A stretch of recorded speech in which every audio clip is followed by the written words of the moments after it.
The word strategic Bitcoin reserve to the casual observer they sound like a stockpile of an asset.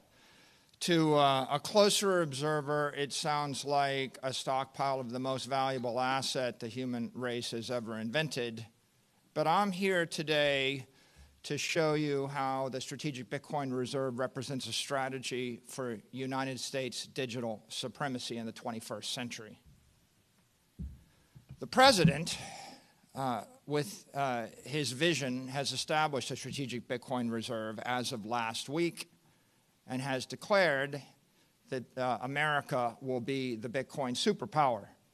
That is prescient. I would hazard to guess that the great majority of the people that saw that post don't even know what Bitcoin superpower means, and they haven't really considered it. I was inspired by the words, and that caused me to put together this presentation today. Why is Bitcoin critical to the prosperity of the United States in the 21st century? That is the question we all should be asking. There are many metaphors for thinking about a strategic reserve of Bitcoin. Bitcoin is digital capital. If we thought of it as Bitcoin as digital capital, is this a stockpile of cheese? Is this a stockpile of oil, natural gas, or even uranium, all of which would be interesting? Well, at its worst case, in its narrowest form, you could think about the strategic Bitcoin reserve as a stockpile of the apex asset of the human race. And so what's it worth? Well, over the next 20 years, I think it's worth anywhere from $3 trillion to $106 trillion to the United States. U.S. corporations, like my corporation, are actually recapitalizing on Bitcoin. We've gone from having $250 million of assets 48 months ago to having nearly $45 billion of assets in 48 months. If you look out over the next 20 years, corporations that are accumulating Bitcoin on their reserve, like MSTR, like Mara, like Riot, they're going to have $20 to $40 trillion. So this is a small metaphor, but it's a powerful metaphor. But, you know, it's hard to rent out or finance or develop your cheese or your gold or your natural gas buried in a vault.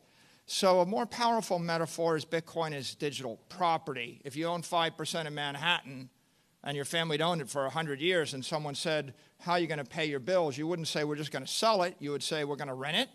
We're going to develop it. We're going to put a building on top of it, a business on top of it, or we're going to finance it. We're going to borrow against it. The same is true with Bitcoin. In 20 years, the United States could be generating $10 trillion per year by renting, developing, or financing the assets in that strategic Bitcoin reserve. The AIs are coming. The AIs don't get bank accounts. They don't get credit cards. The AIs, the artificial intelligence economy, will be built on digital capital, digital property. It'll be a $100 trillion economy. It'll be built on Bitcoin. Well, a lot of people, they think of it as an asset. You think of it as a property, but what we know to be true is that Bitcoin is actually a network, and it's not just any network. It's not an information network. It's an energy network. It's a conservative network.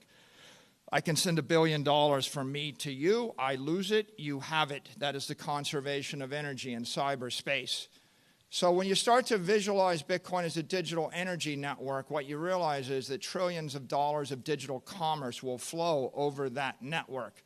The banking system of the world is going to rebuild itself on a digital energy network. We're going to have 40,000 banks that will be settling with each other in real time, finally, moving billions, tens of billions, or hundreds of billions of dollars an hour over a pure digital network. Right? So if you look at the world and imagine digital energy moving around the world, and then you ask the question, would you want to own it? Or would you want to ignore it? It's an important question. And of course, you know, I think some of you might have seen the cyber blackout of X yesterday and all the cyber attacks. The last and most important metaphor is When we have open digital energy flowing, it is a commerce network. But when we reverse that digital energy into a shield, it becomes a defense system. Bitcoin's a digital defense system. Bitcoin messages, data authentications, transactions, they're unstoppable, uncorruptible, immutable, immune to tampering by any known cyber threat. You can protect the United States commercial and military and financial systems behind a wall of digital energy. And that's exactly how we will do it. Even Elon Musk pointed out, the AIs don't know how to hack Bitcoin. They can spoof you out of your money. They can convince you that there's someone they're not. There's no way to trick an 800 exahash digital wall that's based on modern encryption. The AIs won't get through that wall. What's driving the growth of Bitcoin? It is the most powerful force in the world right now. It's growing nearly 60%. It's become the eighth largest asset in the world. It's about to become the largest asset in the world in the next 48 months. What is it? It's all of the smart money in the world running from risk, running from the past toward the future, from something less secure to something more secure. And they're doing it in the most visible way with their capital. This is a map of the wealth distribution in the world, about $900 trillion. If you break it into uses, half of it is just a store of value. We're long-term, we're preserving our capital for the long term. We just want to keep our money. The other half are assets held for utility. I want to do something with the asset. If you drill into the 450 trillion, you realize the problem is that long-term capital is being dissipated and decimated by fires, by floods, by famines, by tariffs, by wars, by competition, by rust, by obsolescence, by torts, by traffic, you name it, right? What's that cost? That costs $10 trillion a year. There's people go, well, what is Bitcoin's use case? The use case is to not suffer $10 trillion a year of damage from entropy, from inflation, from chaos, from the future. Bitcoin's an asset without the financial risk of a currency, a bond, a stock, and it doesn't have the physical risk of real estate and property. And we're stripping away the counterparty risk to everything. And so we're moving away from risk, and what that means is that as the word spreads that there's an opportunity to keep your money without taking risk, long-term capital is being merged into the Bitcoin network. The greatest digital transformation of the 21st century, it isn't the transformation of music, it isn't the transformation of your photos, your communications, your Facebook friends, or educational videos, although each of those things made $1 trillion company. The greatest digital transformation is the transformation of capital. So it's the transformation of 450 trillion. What's it worth? It's worth half of everything. It's half of everything. That's the transformation. Digital capital is stronger, faster, and smarter capital. It's everything you don't like about the building stripped away, and you've got an invisible, indestructible, immortal, teleportable building. It's a better building. It's global capital. It's everybody that's living in Asia and Africa and South America would move to the U.S. if they could. They'd move their money to the U.S. if they could. They want the currency of the U.S. They want the property of the U.S. They want the security of the U.S. They want the values of the U.S. But they can't have it. So the second best thing they can have is move their money into the Bitcoin network, which has all of the values, protections, and security of the U.S. Bitcoin is immortal capital, right? You can keep your money for 1,000 years. A 10 basis point fee works out to a useful lifetime of 1,000 years. All the other long-term capital assets have a life of 10 to 100 years. Find a business you want to invest in that'll be around for 500 years. Find a building that will last for 500 years. Find a bond that will pay off in 500 years. Find a piece of art that'll still be legible in 500 years. And finally, what we all know in this room is that Bitcoin is, and digital capital is ethical capital. It's the only thing in this world you can truly own. If you have possession of the keys, if you have possession of the knowledge of where the keys might be, you own the thing. No one can take the thing away from you. Everything else you have in this world, you own at the pleasure of someone more powerful than you until they decide to take it away from you. Satoshi gave us property rights, sound money, sovereign money. It's a network, but what is it? It's the world's most powerful network. 800 exahash. What's the measure of digital power? It's exahash. 20 gigawatts. All the electricity, all the power that fires up the U.S. Navy. It's also got the most economic power. My company spent $33 billion to buy 2.4% of the network.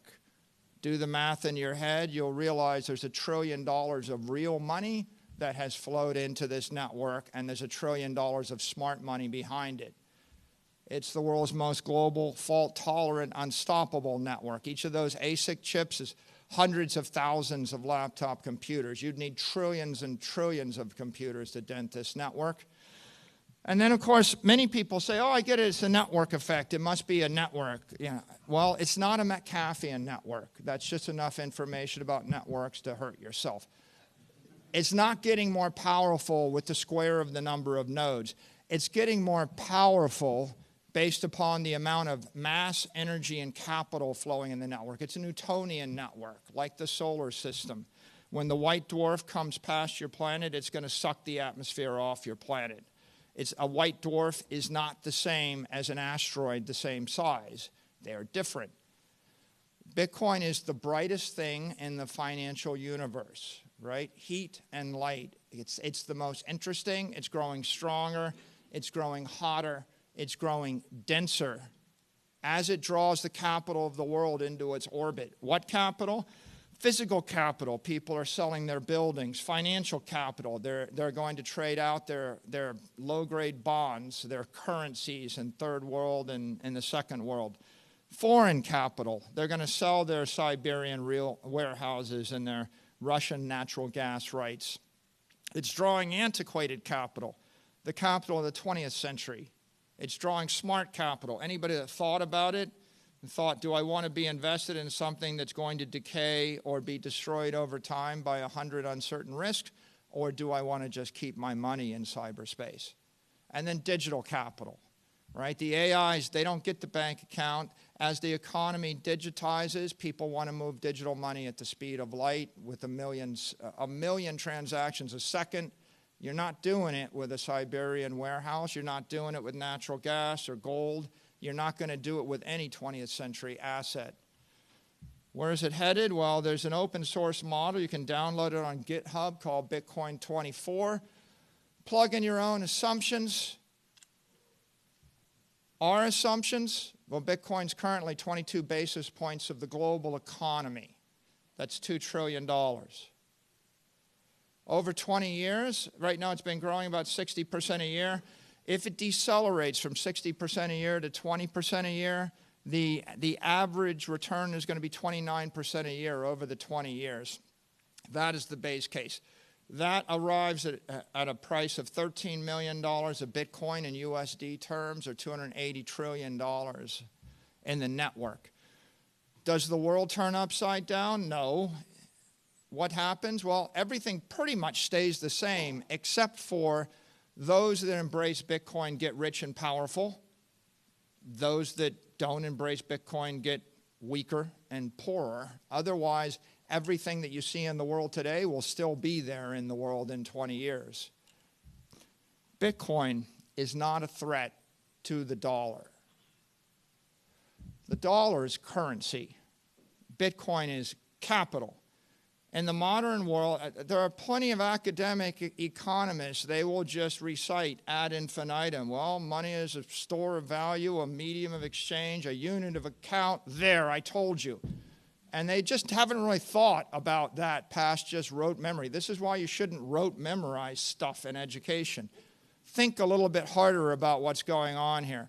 If you need money for the next 4 weeks in Argentina, then you're using the peso. If you need money for the next 4 years in Argentina, you're using the dollar. If you need money for the next 40 years in Argentina and you're smart, you're using the Bitcoin.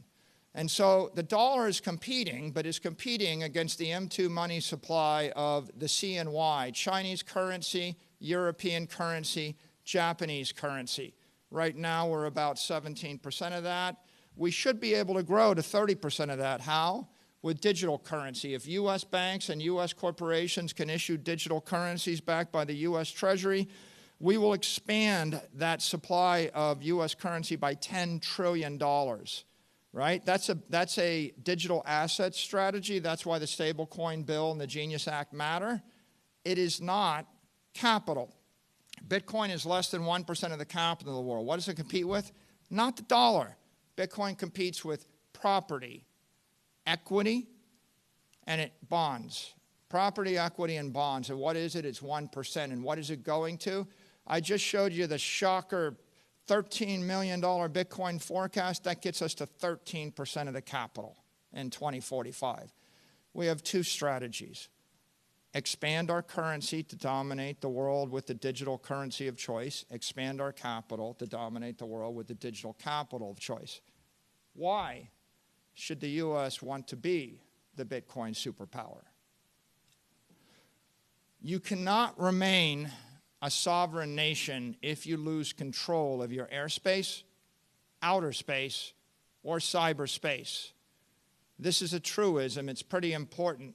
We're not talking about making a little bit of money here. We're talking about defending the American way of life. A superpower has to keep the air routes open. You must be able to fly, not just fly from here to London. You need to be able to fly from New York to Chicago. If you look at what happened in the first Gulf War, we took control of Iraqi airspace. Within a week, their entire country was non-functioning.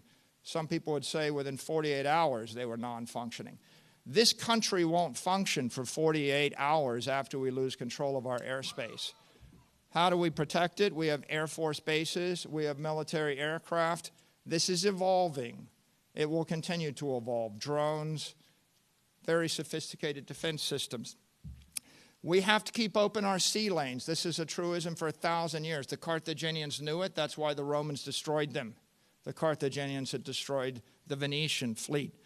Every single port in the Mediterranean that was a Venetian port was also a Roman port, was also a Carthaginian port, was also a Phoenician port. Why? Because you must keep the sea lanes open if you would be a superpower. If I cut off your sea lanes, I choke your economy. The Japanese determined this or found this out in World War II. Sea power requires naval bases operating appropriate ships. A superpower has to keep its cyber channels open. What does that mean? It means your communication channels for digital information, but it also means your communication channels for digital energy. I need to be able to move a signal, but I need to move a $10 billion chunk of money. I don't just need to keep the cyber channels open around the world. It's not just I want to move that information or that energy between New York and Tokyo. If I lose control of cyberspace over the United States, I can't move information between New York and Chicago.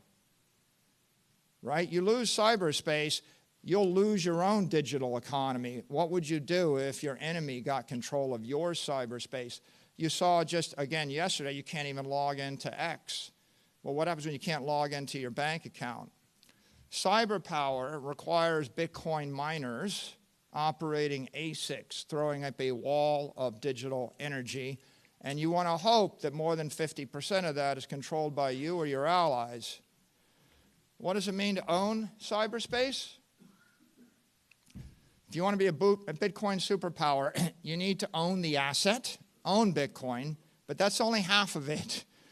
Owning all of New York City and losing control of the sea lanes and the airspace above New York City is a Pyrrhic victory, right? You won't own it very long. It'll get shredded. You have to control the network, the cyber network, the digital energy network that flows around the world. AI is the future. The computers, the AIs, they're smarter than us. They're going to think faster than us. At some point, they'll be thinking 1,000,000 times a second, talking to each other. right? And if you want to build the greatest economy in the world, your cars need to drive themselves, the robots need to think, the factories need to think, and your agent needs to be thinking 1,000,000 times a second about how to do something useful for you. Digital intelligence requires digital energy, which has to be secured by digital power in order to engage in digital commerce. When I say digital commerce, I don't just mean buying trinkets on Amazon. I mean moving all of the money and securing all the assets of the world. I mean $950 trillion going to $4,000 trillion of assets. And it couldn't be clearer where that's headed right now. The unit of digital energy is the Satoshi. The unit of digital power is the exahash, right? What are the benefits to America of the Bitcoin strategy? Embrace Bitcoin, we own the 21st century. All the money, all the capital of the world is moving out of the 20th century. Everything that made sense, every educated financier was educated in the 20th century. They were taught a bunch of bromides, a bunch of rules. All of those rules probably made sense in the 20th century. The way we fought World War II is not the way we fight World War III. Every military doctrine, every financial doctrine, it might have been right at one point. It's not right any longer. Trillions of dollars of capital is going to flow from those physical and financial assets into digital, into the Bitcoin network. Okay, you might say, well, I'm making a strong assertion. Bitcoin is the digital capital network. I'm not just the one making that assertion. The President of the United States made that assertion last week. Explained by David Sachs on Friday night. He said, Bitcoin is the only crypto asset that is truly decentralized. It is special. Maybe in the future there might be some other digital capital. The U.S. government doesn't recognize any other digital capital, nor do we. And that's because 99% of the power in the crypto ecosystem is in the Bitcoin network. If you want to own cyberspace and own the future, you need to own it. Embrace Bitcoin and strengthen the dollar. We have the chance to establish, own, and control the global digital capital network. That is Bitcoin. We can back the US dollar with Bitcoin reserves, the only monetary asset that is competitive to the dollar. If I need a liquid, fungible asset to capitalize a company or an institution, it's not real estate, it's not natural gas,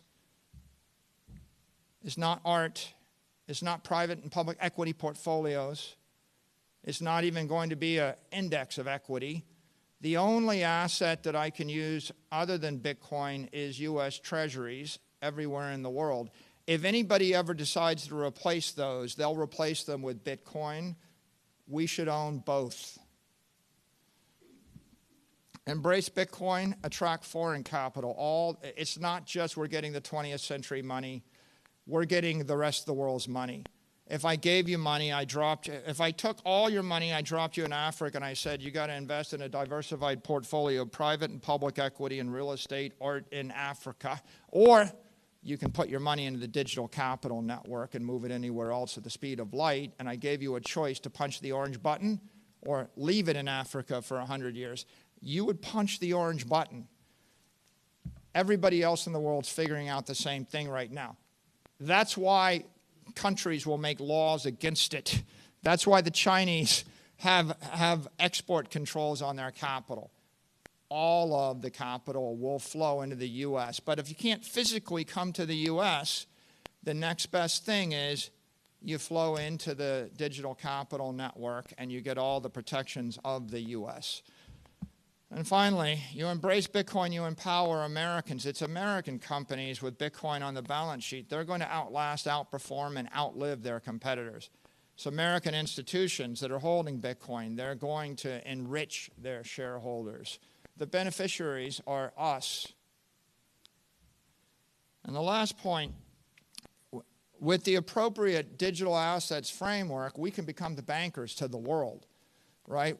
When we export Bitcoin to the world, we're exporting our values, sovereignty, sound money, integrity, property rights. When we export digital currency, we're literally exporting our currency.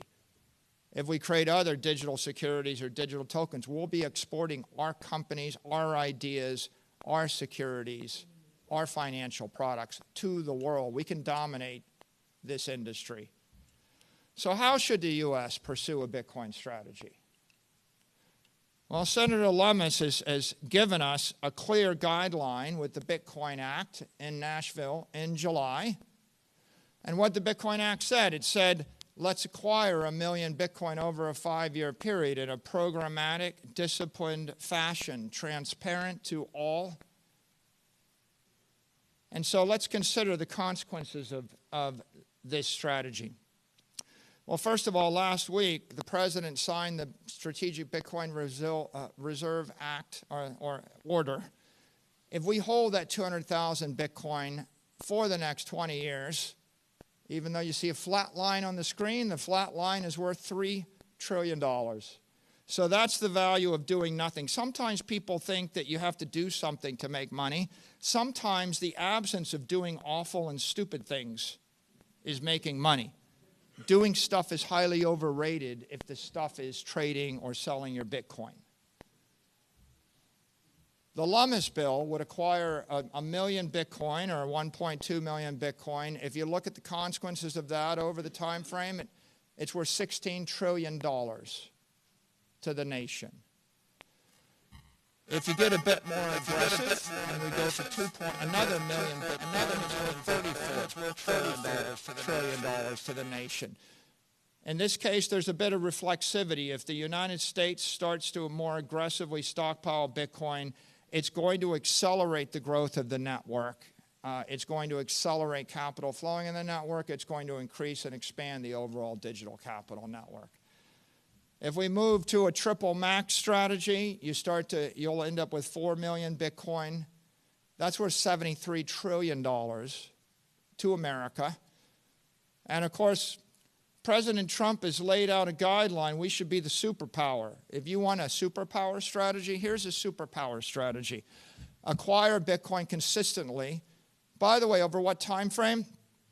Consistently daily between now and the 0.99. 0.99 is January of the year 2035, the point at which 99% of the Bitcoin supply has been mined. The asset becomes effectively capped for all practical purposes because the last 1% comes out over 100 years. 0.99 between now and then, you've got 10 years for the digital gold rush. You should get your Bitcoin before there's no more Bitcoin for you. And you can see here, in this strategy, we acquire it consistently, and then we use surpluses from the U.S. government to continue to save in Bitcoin. It's worth $106 trillion to the United States. And so what does that look like? Well, the Lummis plan, which is grand, is modest in some ways, and a modest strategic Bitcoin reserve plan neutralizes the national debt. Sometimes doing modest things are actually brilliant as long as you do the thing. It's like the people that bought just a little bit of Bitcoin in 2012. It was a modest investment. It made them billionaires. A modest thing 20 years in advance is a brilliant thing. If you're more aggressive, the triple max plan negates the national debt. The superpower plan creates a global superpower. We bought 78% of the United States for $40 million. $40 million purchased nearly 80% of this country. Think about it for a second. Bitcoin is the greatest opportunity of the 21st century, right? It's worth anywhere from $3 trillion to $106 trillion, depending upon how programmatic and aggressive we want to pursue this opportunity. These opportunities don't come along often. This is the once-in-a-century opportunity. And as Donald Trump has said, never sell your Bitcoin. And I'll leave you with the final thought. What happens if we allow another nation to claim title to Bitcoin superpower? If we don't claim it, we give them control of the network. We give them all the wealth in the world. We risk being impoverished and imperiled by a hostile nation that controls all the world's digital energy. You could have clung to your glass beads when the world went to the gold standard. You could have clung to your steam engines when the world went to internal combustion. You know, you could have kept your wood-burning stoves when Rockefeller offered you petroleum. We could have dismissed nuclear power. We once had another project. We had a Manhattan Project. It was a large investment in nuclear energy. Do you want to control the world's digital energy? Because the digital economy will run on digital energy. The choices are either prosperity or poverty in the 21st century. Bitcoin is manifest destiny for America. Thank you.